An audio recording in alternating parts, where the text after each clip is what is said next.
В академгородке уездного города Н было так много кофеен, кондитерских и аптек, что казалось, все его жители как один страдают клинической депрессией и нуждаются в аптеках для лечения, в кондитерских для поднятия настроения и в кофеине для взбодрения. И тут мне по какой-то странной ассоциации вспомнились старые песни Битлз из альбома Abbey Road, которые, возможно, все объясняют. They never give us enough money. Даже по сравнению с Бразилией. They only give us the thousand shows.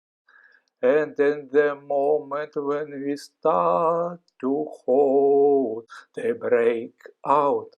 После кризиса 2014 года финансирование на гражданскую науку так и не достигло до кризисного уровня.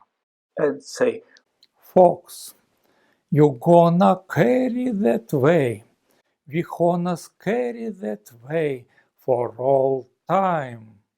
Once you've had money all your life, it's not that big of a deal anymore. Hey, honey, when you don't have money all your life, believe me, it's a very big deal. Я слышал, что ученым зарплату повысили. Не знаю, верно это или нет, но даже если верно, то в условиях общего падения финансирования на науку в реальных ценах это означает, что еще меньше стало денег на оборудование. А без нужного оборудования российские ученые обречены на мелкие, второстепенные исследования и лишаются надежды выйти на мировой уровень. Впадешь тут в депрессию. Конечно, кофе из кофеин, тортики из кондитерских и лекарства из аптек все вместе могут поднять им настроение. Но поднимут ли они науку? Как говорили в старину, мужики сомневаются. Впрочем, кое-какие открытия у нас происходят. Вот здесь был неформальный клуб ученых, Галич когда-то выступал, а теперь вот, пожалуйста, открылось открытие.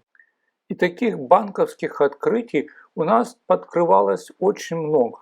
На одном километре Морского проспекта и Почта-банк, и ВТБ-банк, и Сбербанк, и Совкомбанк, и целых 2 Альфа-банка. И к чему бы это? Вроде бы ученым зарплату повысили, или не повысили, или повысили, но не всем. Или бедные ученые-пенсионеры тут занимают? Честно говоря, я не знаю. Вверх и в темноту уходит нить. Или, как пели бременские музыканты, куда идет король, большой секрет. Но если это большой секрет, куда нам-то идти?